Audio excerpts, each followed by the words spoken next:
Welcome everyone to Unboxing Logistics. I'm Lori Boyer and I'm your host today, and I am super excited as always because we are going to be having an amazing show.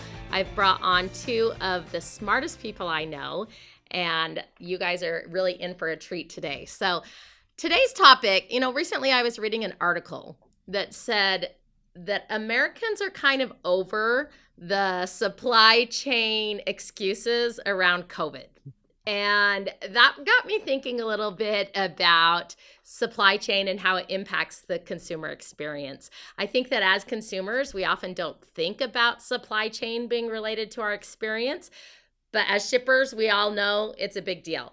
And so I brought in two amazing supply chain experts to talk to us a little bit about the impacts of the supply chain on the consumer experience, how we can improve that and make sure that we're no longer being able to just say, well, COVID's caused a bunch of supply chain problems. And so, we've kind of moved on from that. So that's our topic for today. I have Matt Boland and Jill Barron. Excited. I need a drum roll here. Here with us today, and I'm going to give them just a second to introduce themselves. Let's start with Jill. Hi, everybody. Jill Barron. I am a practice lead with Summit Advisory Team. I lead the supply chain operations and strategy practice there. I've been with Summit for almost a couple years now, and prior to that, I have close to 3 decades of experience in supply chain operations and strategy with a luxury retailer.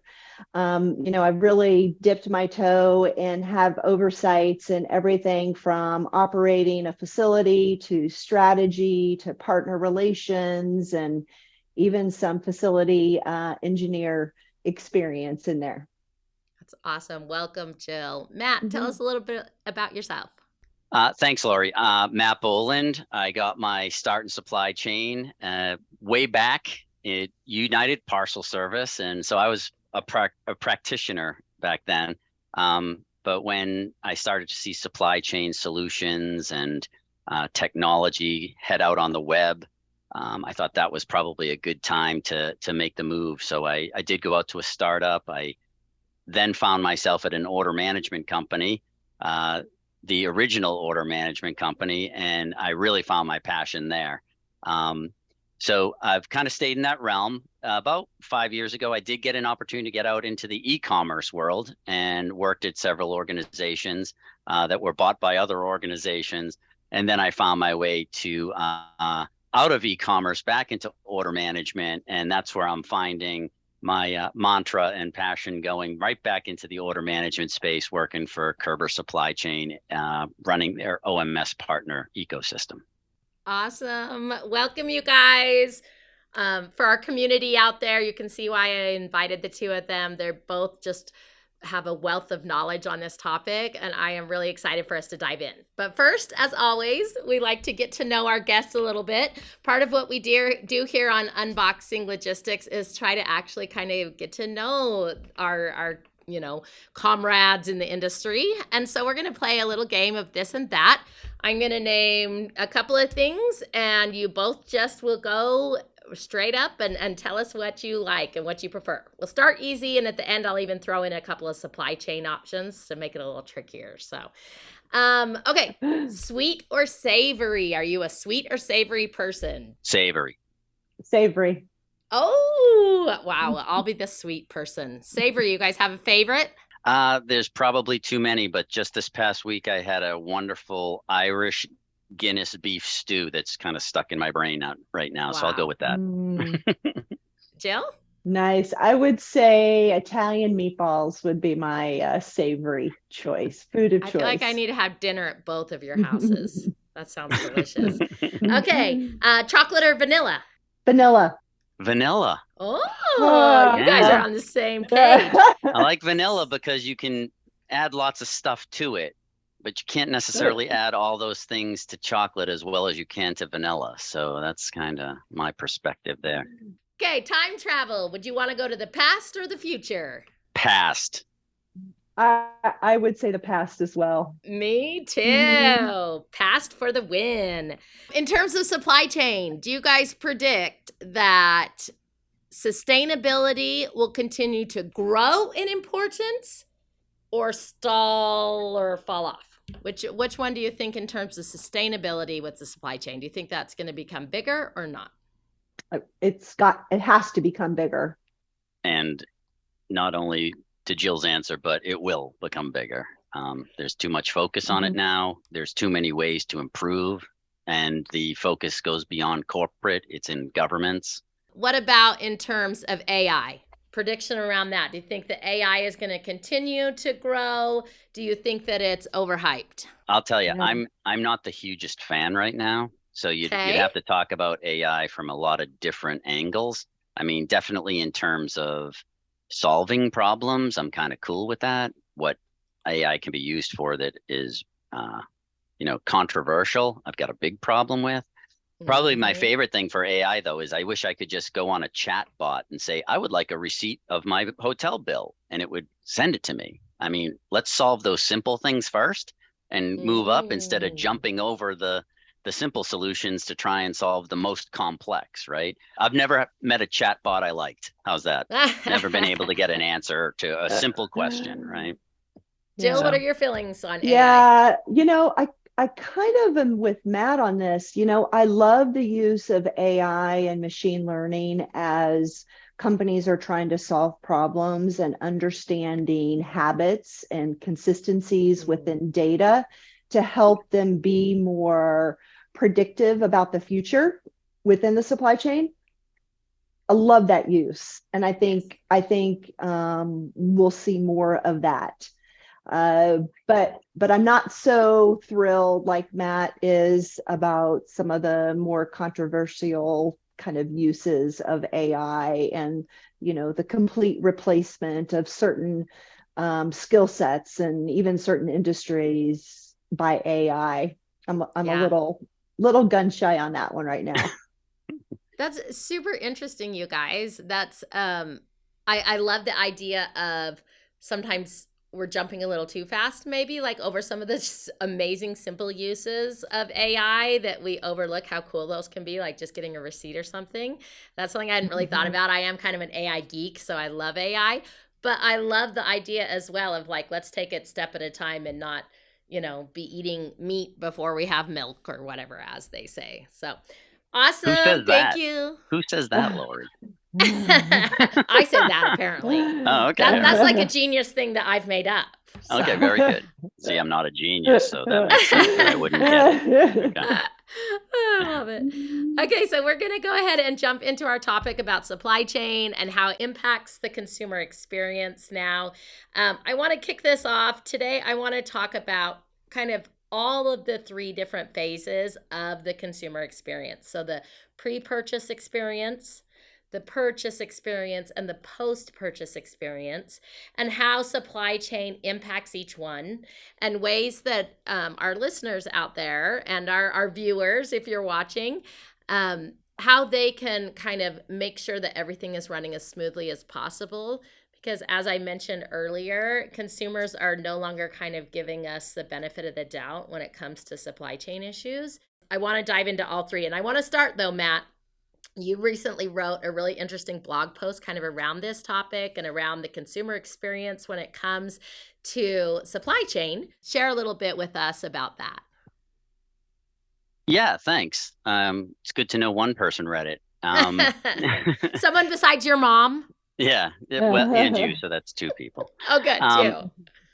I've just seen a trend over the last several years where everybody talks about commerce and e-commerce almost as if they're synonymous, right? So the article was to separate the fact that commerce is all these activities that have to do with purchasing in any way, shape, or form. And e-commerce is just that. It's kind of like a channel by which people can purchase.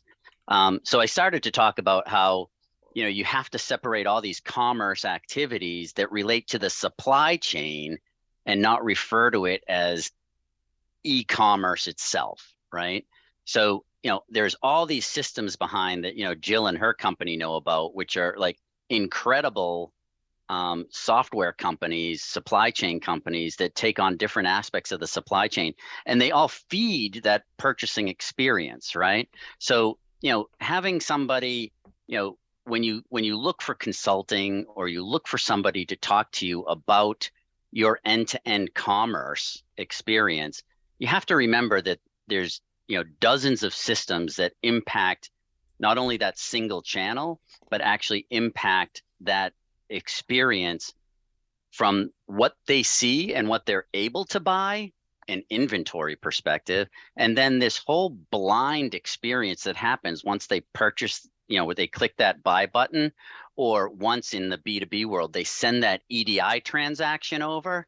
There's assumptions around things that are going to happen, and all those assumptions that are meant to happen are managed by the supply chain solutions, right? So you've got this, you make the order and then you think everything's going to be done. And in closing, I'd just say, in B2C, there are no service level agreements like there are in the B2B world, right? So there's only an expectation and a promise a retailer makes or an e-tailer makes, right? But in the B2B world, there are all these complexities that say, I don't need to know what kind of inventory you have. I just expect that you have it. And the ability to make sure that your systems are flagging things when they go wrong is incredibly important. And I think the focus on e-commerce over the last 10 years is saying that it's time for us to kind of flip the coin again and go get back to those best practices, because all those systems that we've used for supply chain, they're war horses. They've gone, they've chugged along every day, but it's time to give them kind of an update, right? You've kind of driven them into the ground, see what's happening, contact a company like Jill's to look at those systems that you have in place and where improvements can be made. Jill, I would love to hear how you feel like the consumer expectations have changed over the years. How have things shifted, and how have maybe things like COVID come into play? Where are we at when it comes to consumer expectations? Yeah, Lori, I think it's interesting if you kind of look at the life cycle of expectations that consumers have when they're shopping online. You're exactly right. 10 years ago, you were just hoping that by entering in your credit card on the computer that it was going to be safe, right? Yeah, 100%. Right. But then, fast forward a couple years and, this big Goliath called Amazon came out and said, look, you can order something and we're going to get it to you the next day or in 2 days or even in 3 days. So that really shifted consumers' expectations. And it was called the Amazon effect kind of in the supply chain circles, that everybody was kind of chasing that. How do we get faster? We have to keep up with Amazon. We have to get products to consumers the same day or next day, maybe 2 days, but definitely not longer than 2 days. And then you come into 2020 where the pandemic came into play and the online sales went through the roof in all industries because nobody wanted to go out into the public and wanted everything delivered to their door. So, pandemic really also changed the way that consumers thought about how they were going to receive the goods that they purchased online. They either wanted it delivered to their door in a lot of cases the same day, or they wanted to drive to the store and have somebody bring it out and put it in their trunk for them, that curbside pickup option, which I think is fascinating. There's still a lot of curbside activity that still happens today. Consumers are like, yeah, I don't want to go into the store, bring it out to me. It'll be interesting to see if that eventually goes away. In that realm of Amazon effect and pandemic, we had free shipping, right? Free shipping, free returns.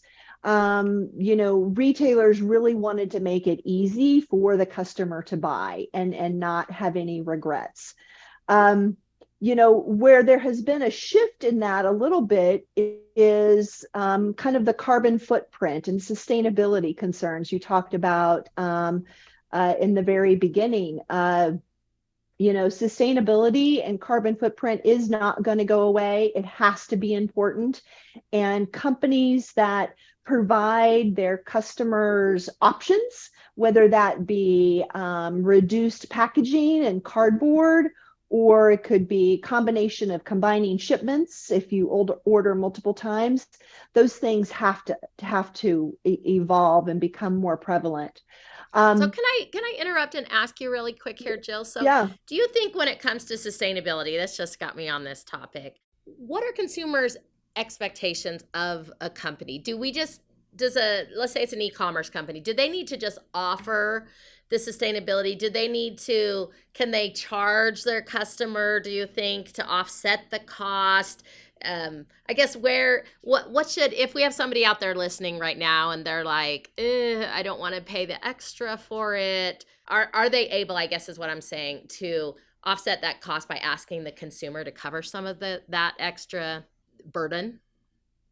I think it depends on how you as a retailer are looking to weave in sustainability into your operating model, right? So if you are offering a consolidation of packages, where I see that you ordered something Monday and you're ordering something Wednesday. Can we consolidate? Look, that doesn't cost the retailer any more money. And it saves them money. It saves on the carbon footprint. So there's no really incremental cost there.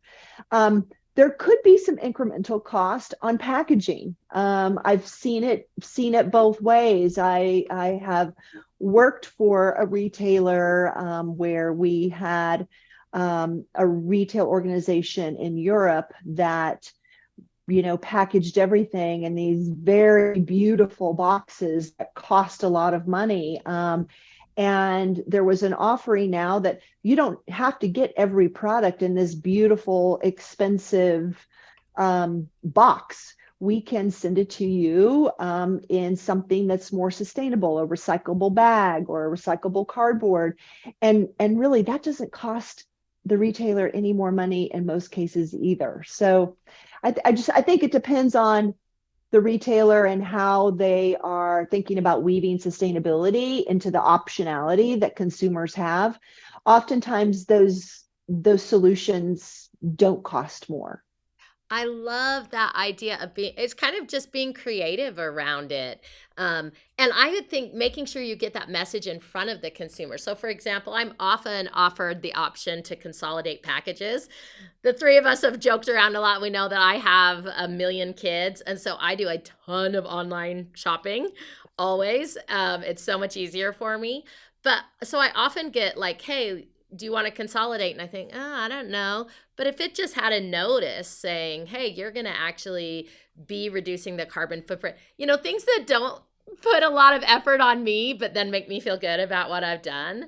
Those are perfect for having out there. Matt, did you have thoughts on that? What I've seen in the past is at checkout, I know a lot of people want to do a quick checkout, but you can just quickly say, if you choose this packaging, you'll reduce the, cost of shipping, and you'll reduce your carbon footprint by X, right? To Lori's point about, you can kind of put them side by side, and standard packaging or sustainable packaging, right? And somebody can just click a box and check out. We are seeing a bit of a shift from the Amazon effect, from the pandemic, from the free shipping.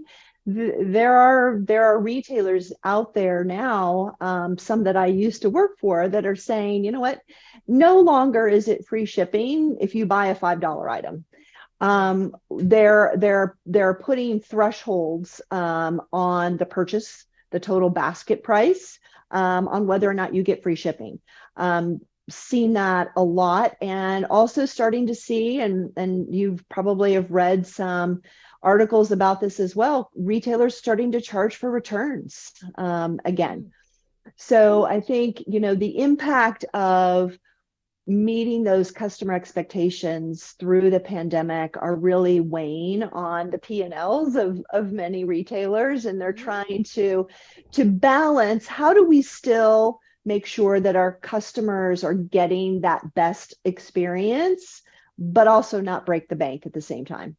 So I think the most important thing there, if you are a retailer, is you have to be nimble. You have to have systems that allow you to plug and play as these expectations change.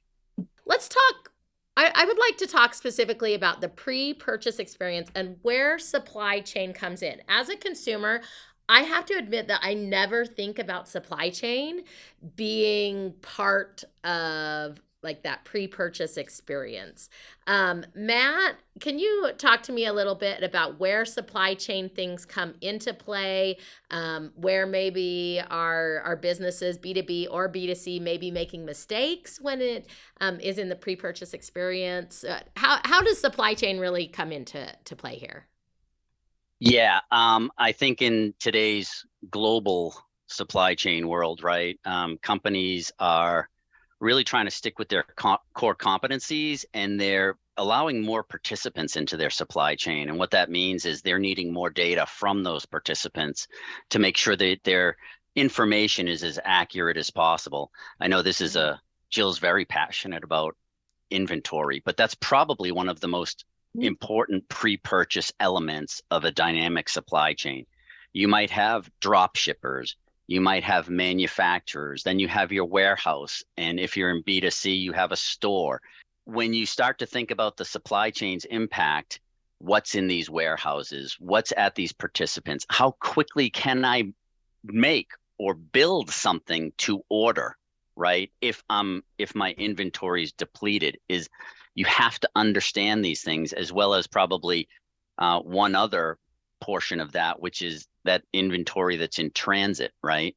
But again, that communication with all those supply chain participants to be making sure that anything that you're displaying as available has all the criteria that makes it available. So you might be displaying this, but it's currently in transit, right? So that might be 5 days more onto the transit time, as opposed to it's there, I can ship it, right? And that's true in B2B or B2C. I could tell you a million stories about each. And another one would be, well, we offer this all the time, but we build them to order. So it's not, the expectation of the buyer can't be that, oh, this is going to probably ship out tomorrow and I'll have it, right? You have to communicate to the buyers that, yes, this is built to order. It will take X amount of time to build on top of the transit time, that type of stuff. So those things are all critical in a pre-purchase, is all that upfront, on-time clarity around all the dynamics of any purchase, whether it be B2B or B2C. Yeah. That's probably the most critical piece of the pre-purchase the experience. Inventory is what you're saying, sort of the inventory management and then the communication of that inventory. That is it. And if you're saying it's there, then it all falls back to how quickly you execute it. And there's either a contract in B2B on how things will arrive, or there's a virtual contract, right? There's an online review waiting to happen, man. Exactly. Right. Yes, exactly. There you go. Perfect. And you want those people coming back. Yeah, there's no probably quicker way to lose loyalty and trust to your website than to not accurately communicate to your consumers that are out shopping that the item is back ordered or it's out of stock until either the point you're in your checkout, or even worse, you've actually already entered your payment information and clicked order, and then you get an email saying, oh, sorry, your item is back ordered, right? That is a really quick way to lose trust in your company and to drive consumers to another retailer that offers the similar product. The other important piece about inventory accuracy is making sure that inventory is distributed where your demand is, right? That will eventually help your consumers even have more confidence and create a better experience, because it allows you to get the product to the customer faster. So I'll go back to that AI conversation, using AI and machine learning to understand kind of that predictive analysis of where geographically is the demand going to be from this inventory, and making sure that inventory is in those locations to then create a better post-purchase customer experience.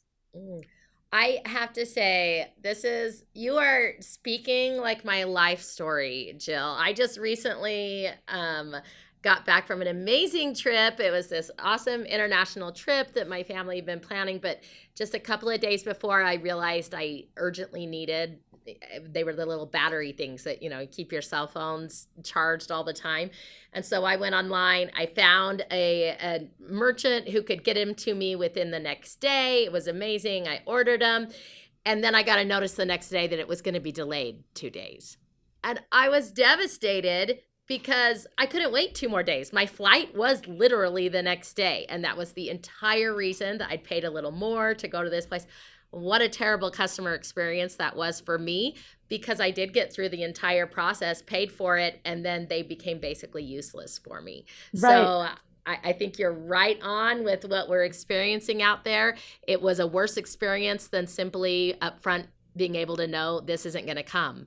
Right. I bought them somewhere else. So And that's where, systems like, where Matt works at Körber, I mean, from an order management system, they can help retailers manage all of that we just talked about, right? From exposing inventory, making sure inventory is positioned in the right location, and directing those orders to the locations where that inventory is. It's going to be closest to the customer. That's absolutely critical. I think that for the inventory management, you have got to, if you don't have good technology out there, this is exactly the kind of case that both Matt and Jill were talking about, using AI and using technology, and all of that is possible and should be done. So let's move on to kind of the actual purchase experience. So let's say you've purchased something. Where does supply chain come into play here? So we've already kind of talked about accurate inventory. Kind of that's very closely related to that is accurate delivery times. And so I touched on that just a little bit of making sure that the product is in the right location, and you have systems that can predict and understand where is that inventory going to be pulled from, and how long is it going to take to get to the end customer. I will say that in my opinion, being early is almost sometimes just as bad as being late from a customer expectation. Communicating accurate delivery times is one of the most challenging things that a lot of retailers have to work through. And it is a science, but having systems in place to help you do that, it's definitely possible. So, Jill, I'm curious that you say being early is almost as bad. Can you explain that a little bit more? How would being early hurt? Well, so let's say that, you were on that international trip, Lori, and you needed something to be delivered to you when you got back home, whatever that product was. It may be a high value product. It may be something that you needed to have essentially on your doorstep the day that you arrived home, or even the day after, right? And if a company was early on that delivery, then it could sit on your doorstep for multiple days without you, knowing it. If it was high value, it'd have a problem to be, stolen from your porch. It's a lot of times, you're making purchases and decisions and selecting the appropriate delivery date based on whatever your schedule is, whether it be your work schedule, your travel schedule. And you just need to know what day that product is going to arrive. And there are some times that if it arrives early, it can be just as bad as late. That makes a whole lot of sense when you explain that. I had to say, even I tend to get my groceries delivered still. I'm one of those people who's still living off of those COVID days. But for me, if they arrive an hour early and I'm not at home and it's 1,000,000 degrees outside and I'm like, oh my word, my ice cream's melting on my front porch. So that completely makes sense. That would be a great example. Matt, what are you thinking here in this sort of post-purchase world? How does supply chain come into play? That post-purchase experience is very invisible to the consumer. again, B2B or B2C. So now we need to make sure that those systems are working in harmony, right? So a real supply chain, focus area or strategy, a lot of that has to deal with the integration of these systems and the communication from, again, like we talked about a minute ago, all the participants to that supply chain. So that's when I start to think about the complexity of the supply chain. And the Körber portfolio of solutions addresses all of that. It's communicating to the participant, to their warehouse, to the shipping system. All of these things have fractional impact on the margin of making sure that that order goes out there for the best of the company, at the same time for the best of the consumer, right? A solution like an order management system lays over all of those applications and makes sure it's getting information. Today's systems tell you when something's going wrong, right? They're able to tell you that. Jill and I talked the other day about kind of like these decision trees, right? That an order management application kind of manages, right? If this, then that. If this, we talk to companies all the time. I'll give you two quick stories. One company that gets an order and they simply have their customers directed to, if this order comes in west of the Mississippi, it goes to the LA warehouse. If this company comes in, or this order comes in east of the Mississippi, it goes to the Virginia warehouse. That does not make the best use of inventory in any way, shape, or form, especially when you start to break down multi-line orders where, the inventory could be in every place. And you think about customer service representatives who hunt and peck through all these different systems to find the inventory, to fulfill that order. These systems take all that off that plate. You still need those people, but you have those people dealing with exceptions, right? Orders that get kicked out because the system can't solve it appropriately, right? When these things can't be solved, it kicks it out to say, okay, we need some human intervention. This order is just too complex to solve within our framework of solving. That's what I start to think about. I was gonna say, I love that, Matt, and I've got a couple of thoughts on what you said, but I want to hear Jill's thoughts first. No, I agree. We, in the conversation that we had the other day about the multi-level, it has to be a multi-level kind of decision tree, right? And I love that west of the Mississippi, east of the Mississippi. I've experienced that myself in my past life. And it's not always the most efficient, right? It most likely is never the most efficient way to operate post-purchase and provide the customer with the best experience at the same time. I think it's so true. And I think so many, I talk to people every day, and I know a lot of our audience out there probably still run a little bit west of the Mississippi, east of the Mississippi. So don't feel bad. You're not alone if that's you out there. I loved a couple of things that I heard. Integrations. Technology is obviously super, super, super, super critical at this point in being able to run all of these different scenarios, but your technologies have got to work together. So I thought that was really interesting you said that, Matt, because you may get the best technology in the world, but if it's not communicating well with your other technology you're using, then you're in a whole lot of trouble. The industry is lagging a little bit compared to the rest of other industries out there when it comes to technology. We're a little bit of slow adopters. And so I think just talking to you guys has really made it clear that it's critical for everybody to make sure that your technology is up to snuff. I would love to hear a little bit about the returns process. How does the returns process come into play when it comes to the consumer experience and supply chain issues? What can companies do out there to make the returns process a little bit easier? Yeah, so returns process, the customer experience. So I mentioned early on in our conversation, right, how some retailers are starting to charge for returns again. I think time will tell whether or not that will be a significant impact in customer experience. I think it will change how customers purchase. In my past life at a luxury retailer, a customer would purchase a size 6 dress, a size 8 dress, and a size 10 dress, and keep one of them in return too.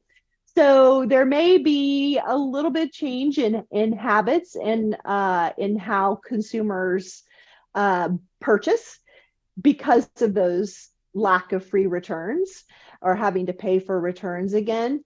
When I think about consumers and what they want most in the returns process, they want it fast, right? They want, if they are returning something, they're not exchanging something, they want a returns process that's fast, that can either be going to their local, FedEx for somebody like a Happy Returns, or going to a UPS store.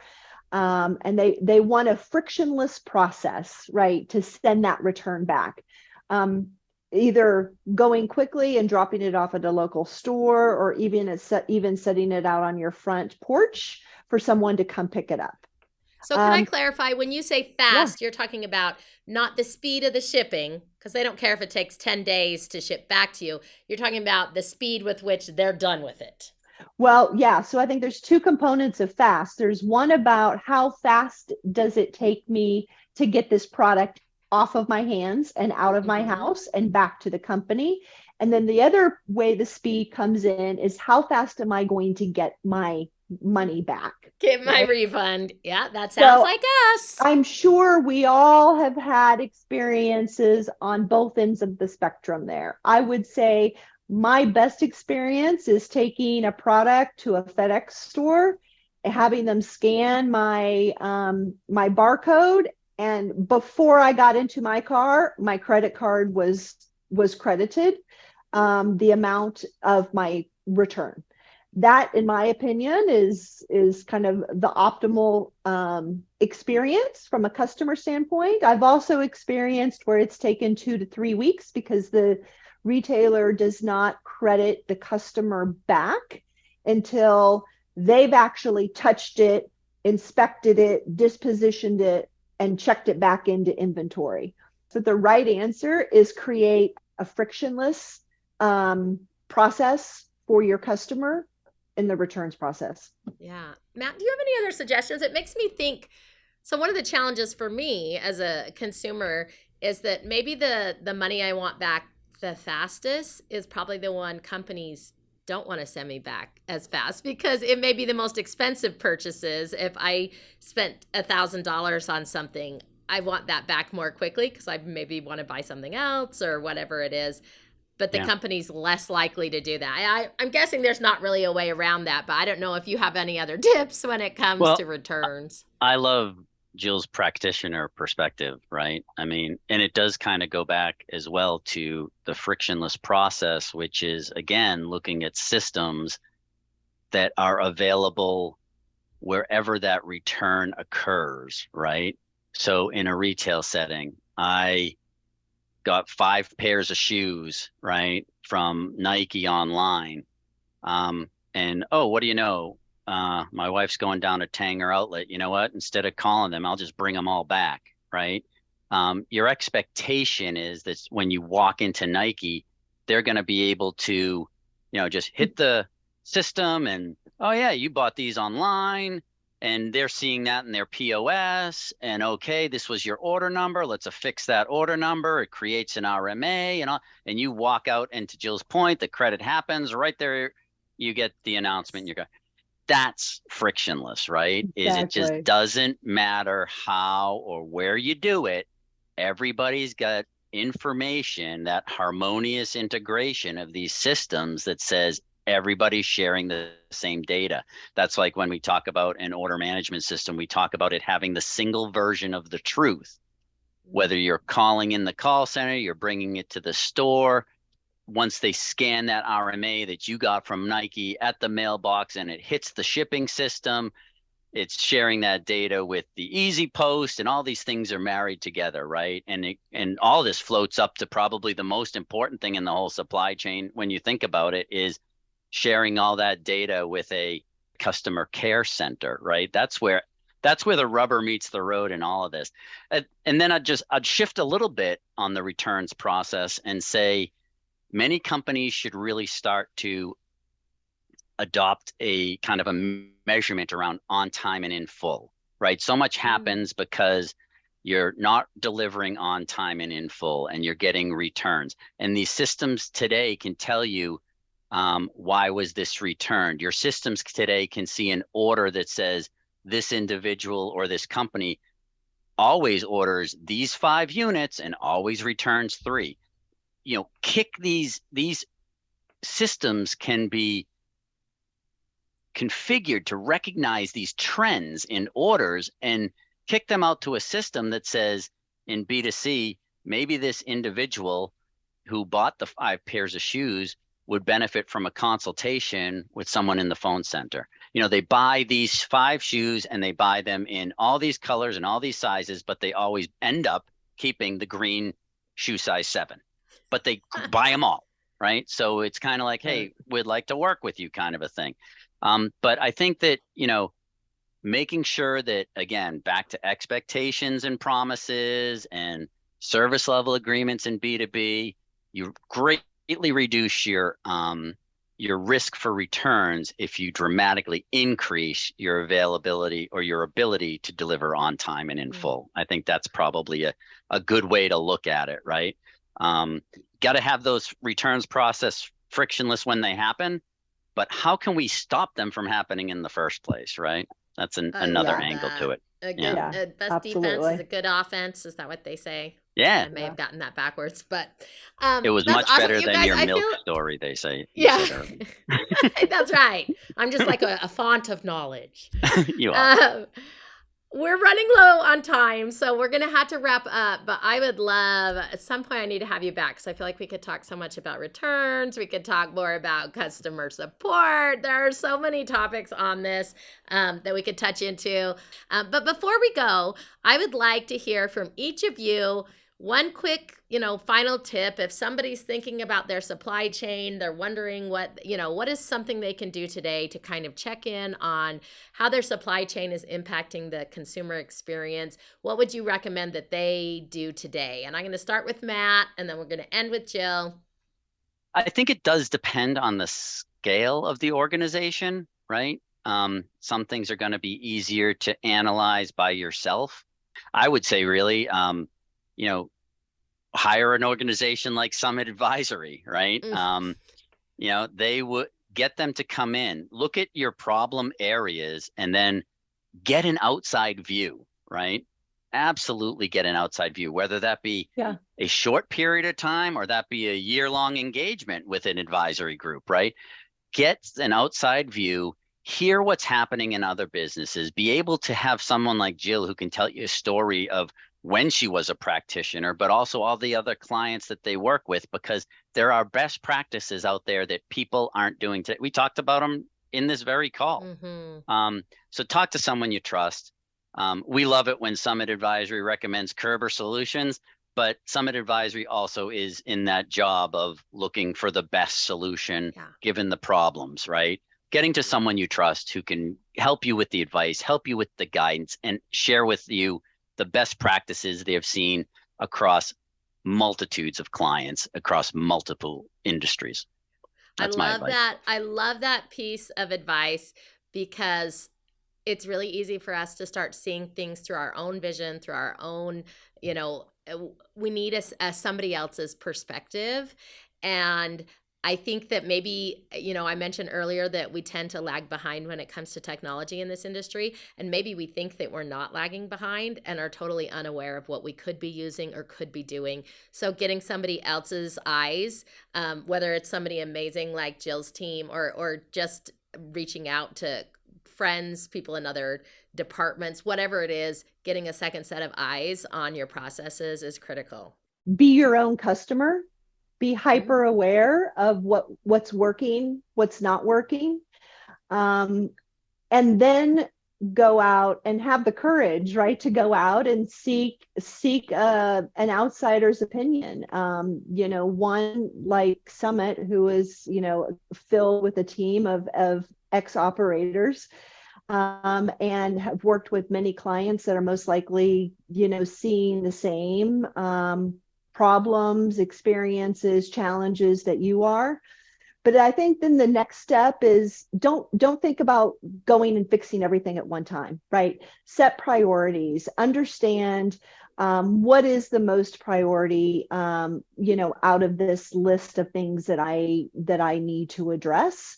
Where can I make the most impact, whether it be internally and or with our customers and the customer experience? So I think trying to not take on everything at one time is also some good advice. I love that. And I think that it is a big mistake that we make all the time. We come in and we say, wow, we've got like 29 things that we should fix. Let's fix them all. What's going to happen is 29 things do not get fixed. So let's start with one thing and it is likely going to get fixed, and then add 2 and 3. And so I love that. That's a great piece of advice, even just for life, Jill. So I love it. Okay. I'm sure our audience is going to want to know how they can be in contact with you. What's the best way to reach you, Jill? The best way is probably through my LinkedIn profile, Jill Barron, and you should be able to find me. Awesome. Matt? I'll go with the same. Just look for Matt Boland, Körber Supply Chain. Thank you so much to both of you for being here. This has been fantastic. We have learned so much, and I am going to want to have you back on for sure. So again, thank you so much. And to our community out there, please join the conversation. Make sure that you subscribe. We've got amazing things coming throughout the rest of this season, and we will be excited to have you back next time. But bye, everybody. Bye.